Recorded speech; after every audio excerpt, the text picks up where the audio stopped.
After playing music for my whole life since I was 7, and learning classically from the ground up, spending hundreds of hours playing these scales and getting them ingrained in my body to a point where my mind doesn't have to be involved. So if you were new to yoga or new to picking up an instrument, there's a few things that'll be extremely helpful and in the long run save all the time in the world.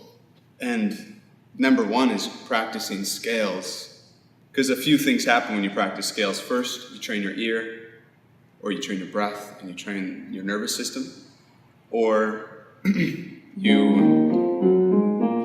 find the space where you're pushing yourself a little bit, but it's not so much that you can't integrate the experience. So say you hop into triangle pose.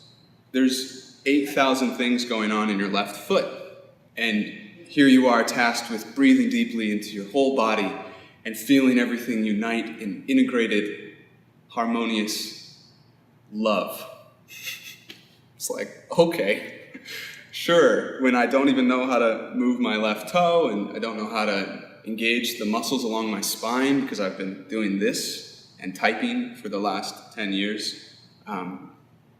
So whenever I find something out on the piano, like a new way that notes can fit together, it's just the same as finding muscles in the back of my body that, like, I engage them for the first time, and they're so weak, and they've never been integrated into the rest of my movements.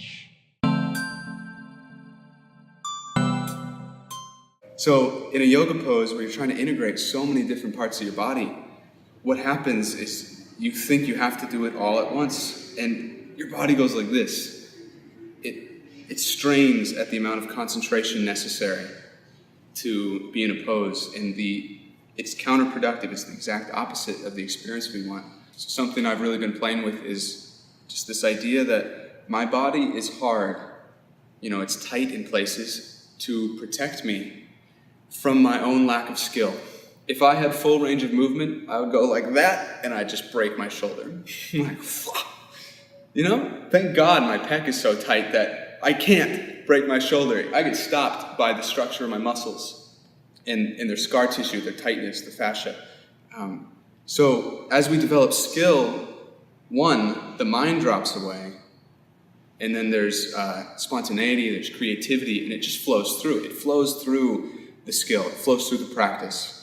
A musician soloing, and I'm gonna do a bad job of this, but riffing, and they just gets your bones turned, and you're like, oh! They're not thinking about what they're playing next. That's all I can tell you.